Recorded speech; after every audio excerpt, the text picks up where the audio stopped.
It's my pleasure now to ask Hugh to bring us a message based on our readings today. Thank you, Tony. Can these dry bones live? I think it's much more than a coincidence that the church proposes these readings to us on the first Sunday that church in the normal way is forbidden us, that our church buildings are locked up by order of the government. Strange times. And yet failure and illness and death and change are part of life's rich pattern. But we do have a sense that life has changed utterly. The word unprecedented is being said in an unprecedented number of times.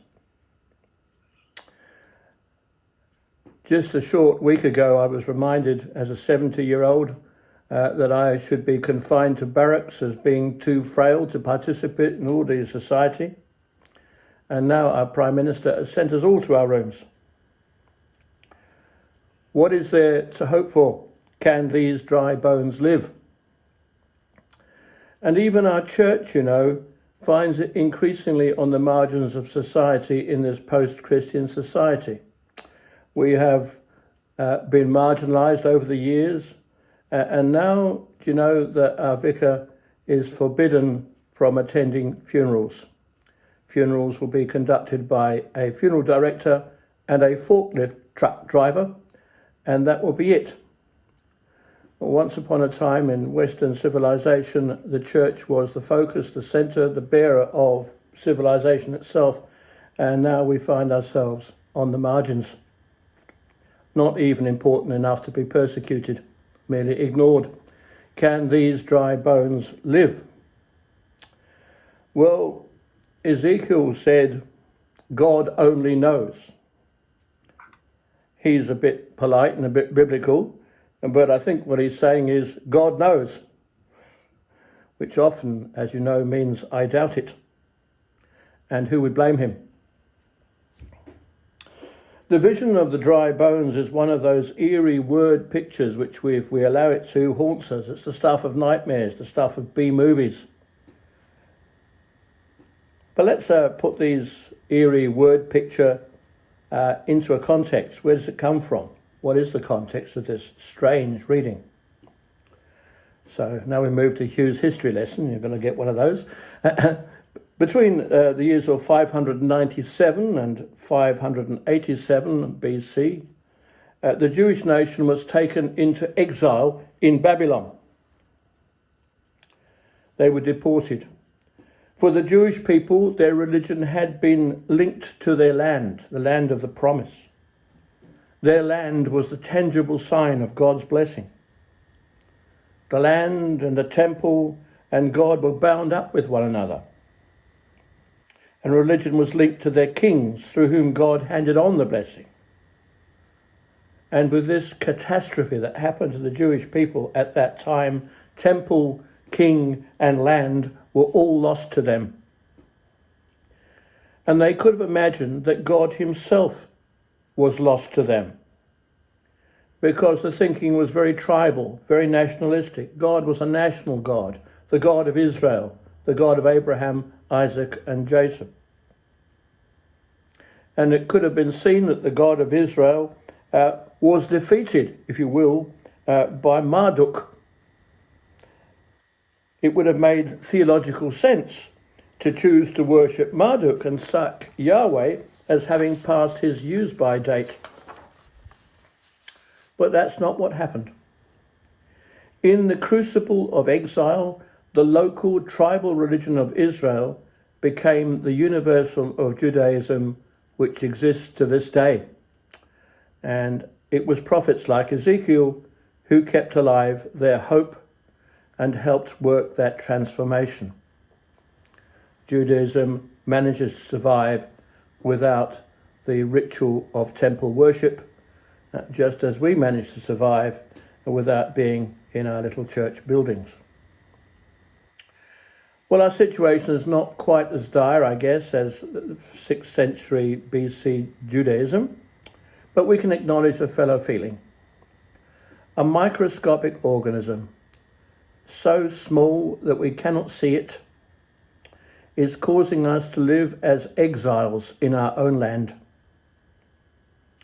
And for those of us who worship in church buildings, like to do that, well, our temples are denied us too. So what shall we make of this valley of the dry bones?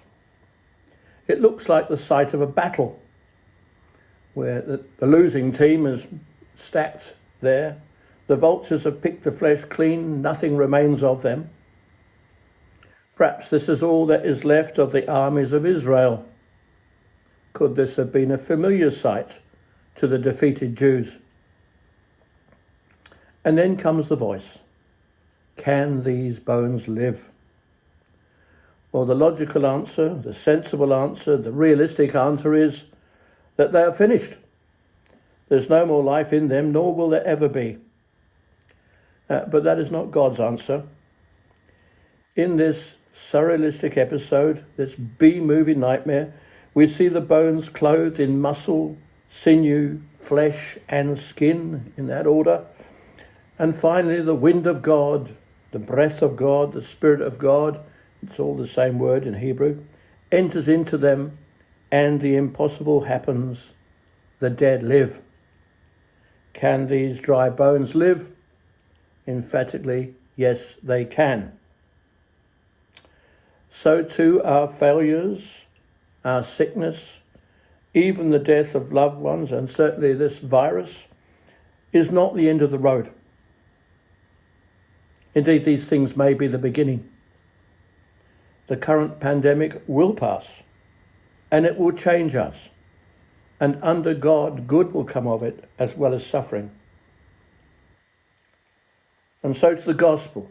Jesus' magisterial raising of Lazarus makes the same point. Lazarus had been dead for 4 days. According to the teaching of the rabbis, the spirit hung about for 3 days in the hope of being reunited with the body. By the 4th day, decay began to set in, and it was time for the spirit to move on. By the 4th day, Lazarus was as dead as you can be, as dead even as the dry bones of Ezekiel's prophecy. Well, we've just read the story. Jesus raised him and restored him to his family. And according to John's Gospel, it was this act which precipitated the chain of events which led to Jesus' crucifixion. Now, attempts have been made to harmonise John with the Synoptic Gospels, and I don't think we should try because it's not easy to do that. But John is making a theological point. Jesus, who goes to his death, is the one who is the resurrection and the life. Our tired old church and our tired old selves have no cause for despair. Without being complacent, we can radiate a quiet hope that God is continually doing a new thing. God will continually put flesh on the bones of our broken dreams and will blow his life-giving spirit into them. The present troubles will pass. It is hard to wait on the Lord. One of the lessons of the last few days has been how hard it is to wait and do nothing. It is hard to wait on the Lord. Where have I gone? I'm somewhere. But if we stop struggling to do things our way, if we stop trying to persuade God to do things our way, if instead we wait on the Lord and listen for his voice and cooperate with him, then surely we shall see these dry bones live again. As one who does their fare of struggling and is pretty impatient about this thing, I ask you to pray for me as I pray for you, that we have the faith to believe in God and to trust, to wait while God accomplishes his purposes. Can these dry bones live?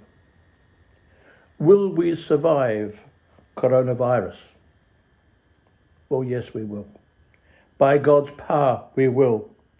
And we look forward to worshipping again in our churches soon, even as we continue to pray in the exile of our homes. So let us pray.